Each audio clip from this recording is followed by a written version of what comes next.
اعوذ باللہ من الشیطان الرجیم بسم اللہ الرحمن الرحیم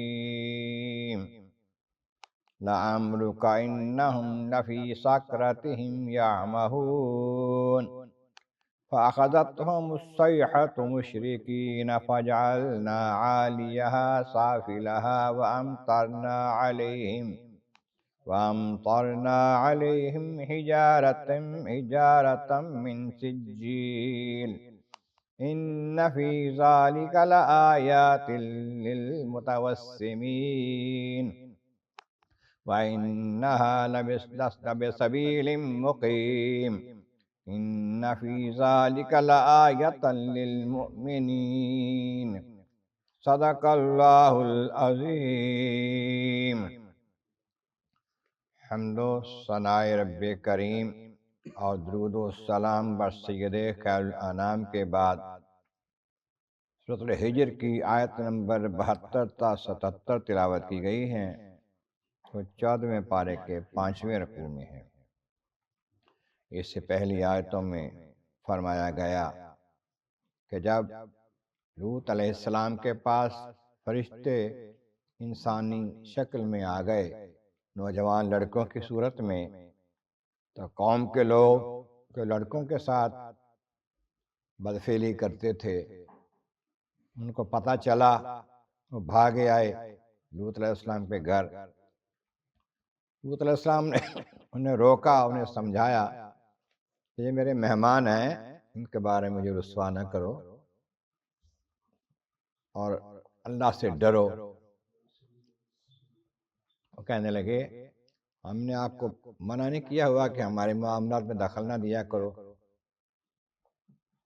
جہاں بر کے لوگوں کے ساتھ ہمارے معاملات ان کو اپنے طور پہ رہنے دیا کرو۔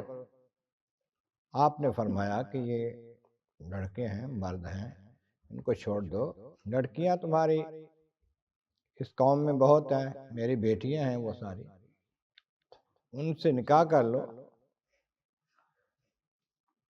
لیکن وہ باز آنے والے نہیں تھے۔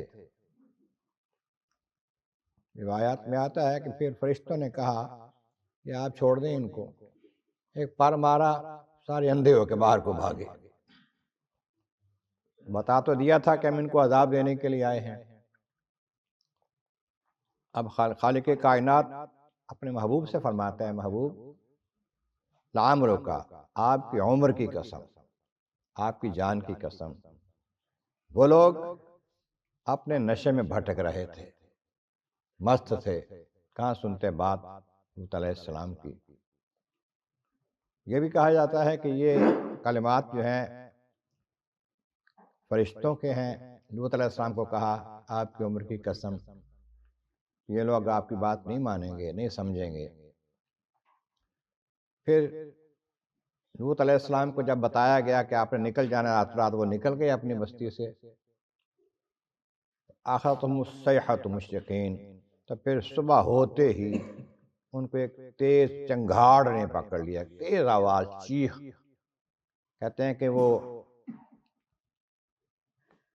جبرائیل علیہ السلام کی آواز تھی، اتنی تیز کہ کوئی برداشت نہ کر سکے، اس سے ان پر ہلاکت آئی۔ پھر جبرائیل علیہ السلام نے اللہ کے حکم سے ان کے اس بستی کے حصے کو، زمین کے حصے کو اٹھایا، جلنہا عالیہا سافلہا، اٹھا کے بہت اوپر لے گئے، پھر وہ الٹ کر زمین پر پھینک دیا، دوبارہ پھینک دیا۔ وَأَمْطَرْنَا عَلَيْهِمْ حِجَارَةً مِّن سِجِّيلٍ، پھر ان کے اوپر پتھروں کی بارش کر دی، کنکر کے پتھر ان پر برسا دیے۔ کہتے ہیں کہ ہر پتھر پہ ان میں سے کسی بندے کا، عورت کا نام لکھا تھا، جس پہ جا کے اس نے لگنا تھا اور اس کو ہلاک کرنا تھا۔ پتھروں کی بارش ان پر ہو گئی، اور پھر یہ بارش پتھروں کی زمین کو الٹ دینا اور چیخ کے ساتھ مار دینا، یہ کوئی معمولی بات تو نہیں تھی۔ اس میں فراست والوں کے لیے، سمجھ والوں کے لیے نشانی ہے اللہ کی قدرت کی، اور عبرت کا سامان ہے۔ اور یہ بستی جو ہے بسبیل مقیم، سیدھے راستے پر پڑتی ہے، جہاں یہ لوگ اکثر جاتے رہتے ہیں۔ مکہ والے شام کا سفر کرتے ہیں تجارت کا، تو راستے میں یہ بستیاں دیکھتے ہیں ان کے حالات بھی دیکھتے ہیں، واقعات بھی سنتے ہیں، نشانات بھی دیکھتے ہیں تباہی کے، پھر بھی یہ باز نہ آئیں تو بدقسمتی ہے ان کی۔ اور اس میں بے شک ایمان والوں کے لیے قدرت کاملہ کی نشانیاں ہیں، عبرت کا سامان ہے۔